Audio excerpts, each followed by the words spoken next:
Have you ever wondered how some of these huge sports stars, the ones really dominant on the field, manage to build something just as massive off it?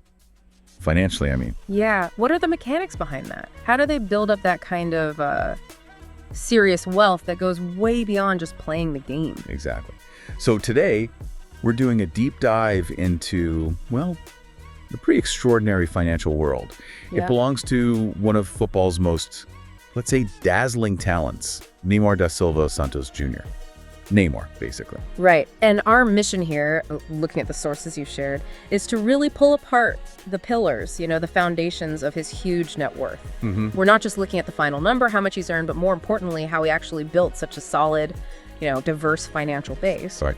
We'll get into the record-breaking figures, sure, but also the smart decisions, the shrewd moves that put him, well, among the wealthiest athletes on the planet. It sounds like a fascinating mix we're looking at then. Athletic skill, obviously, but also strategic business thinking and just that massive global appeal he has. Yep. So yeah, get ready for some pretty eye-watering numbers, I think, and maybe some surprising insights based on what we've seen. Definitely some big numbers. Okay, let's kick off with a headline figure then.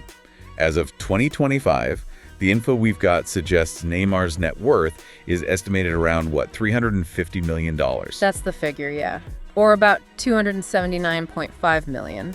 It's a monumental sum. It really is. So how does someone even get there?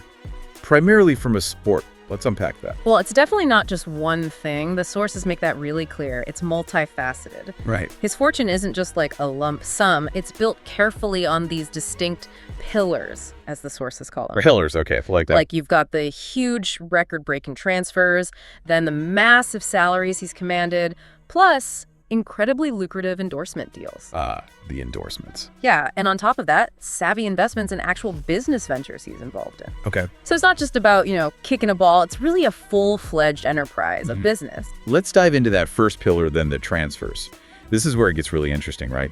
That huge 222 million rolled move from Barcelona to PSG back in 2017. Seismic is a good word for it. Yeah, the data confirmed it's still the most expensive football transfer ever.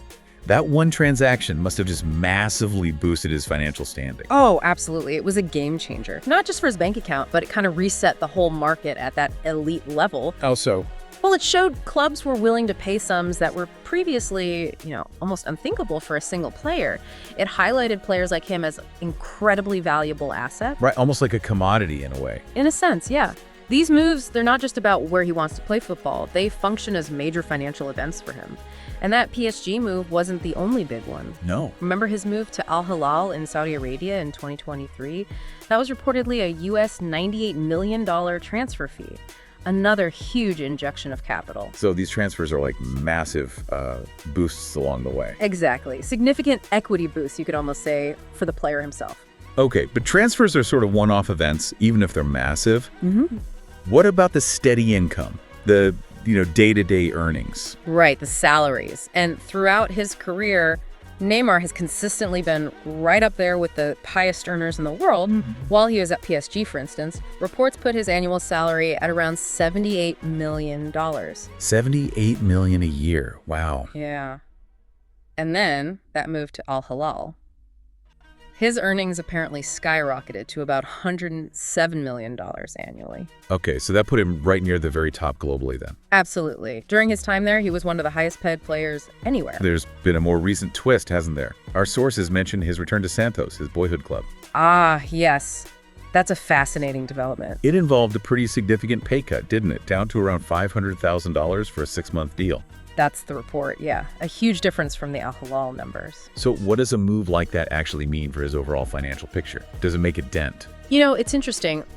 While it is a big reduction for that short period, the key thing the sources emphasize is that his underlying financial foundation is just so incredibly strong. Okay.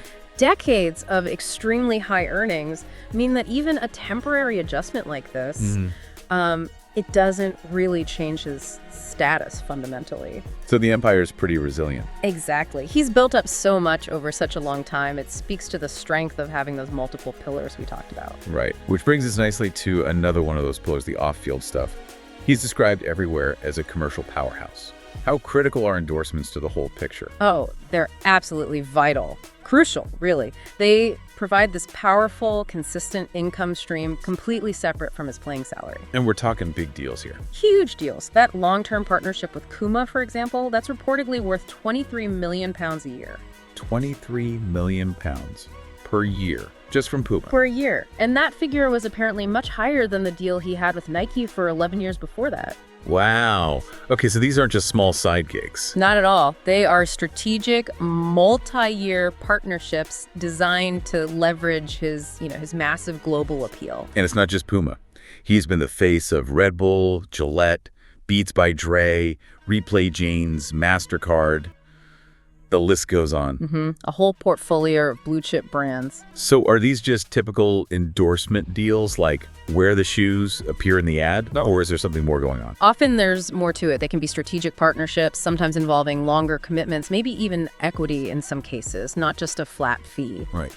And here's something really insightful from the source is the control he has. Control. Over his image rights. At Santos, he reportedly owns 90% of his image rights. 90%. What does that actually mean in practice? Well, image rights cover the commercial use of his name, his face, his likeness, his reputation. So owning 90% at a club like Santos means the vast majority of the money made from things like jersey sales with his name, specific ads featuring him tied to the club, maybe even video game appearances using his likeness linked to Santos. Most of that cash flows directly to him. Not split heavily with the club. Exactly. That level of control is huge for maximizing commercial earnings. It turns his personal brand into its own direct revenue machine. You have to ask, how many athletes really have that kind of grip on their own commercial identity? That's a really good point. Okay, so we've got transfers, salaries, endorsements. What's the fourth pillar? You mentioned business ventures.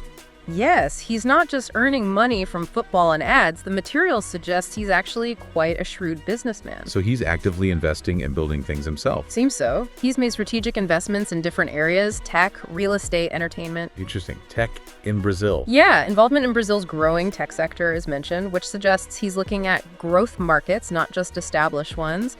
Plus, he's launched his own clothing line, which again diversifies things. It's another income stream that leverages his brand, but isn't just a standard endorsement. And these aren't just passive things, like buying stocks. It appears more active. For instance, he owns a company called NR Sports. NR Sports. Yeah, a company that actually manages his image rights. So he's not just owning the rights. He's got a business structure to actively manage and exploit them. That shows real business acumen. Taking control. Exactly. Yeah. And then there's the recent news about him buying that super luxurious penthouse in Dubai. The Bugatti residence is one. Right, for something like $54 million. Is that just, extravagant spending, or is there a strategy there too? Well, look, it's certainly lavish, but high-end real estate in a major global hub like Dubai, that can also be seen as a very solid long-term asset investment. Ah, okay. So part lifestyle, part investment. Potentially, yeah. It all fits into this pattern of diversification, spreading his wealth beyond just the football world.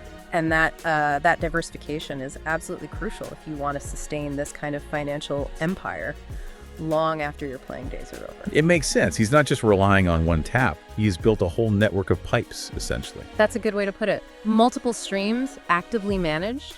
It's what you see with sophisticated wealth management. So we've covered a lot there. We've navigated through Neymar's financial world, those huge transfers, the mega salaries, the massive endorsement deals, and these quite shrewd business investments. It really paints a picture. It does. And what's really clear from everything we've looked at is how Neymar kind of embodies this new generation of athlete. How so? Well, he's not just an amazing player. He's a global brand, a business entity, a sophisticated financial operation all rolled into one. And even with recent injuries or that salary adjustment at Santos, his fundamental ability to keep securing big contracts, to keep diversifying, that ensures he'll likely stay among the wealthiest athletes for years to come. He's built something resilient. A financial machine, as you said earlier. Pretty much, yeah. So wrapping this up, what does Neymar's story tell us about the future, maybe? The future of sports, celebrity, wealth. That's the big question, isn't it? Yeah, I mean, he's apparently got his eye on the 2026 World Cup. His financial power seems ongoing. It makes you think, right? As sports get even more tangled up with entertainment and global business, how are the next generation athletes going to build their own empires? Will the pillars be the same? Or will new ways to build fortunes emerge? Things we perhaps can't even quite picture today.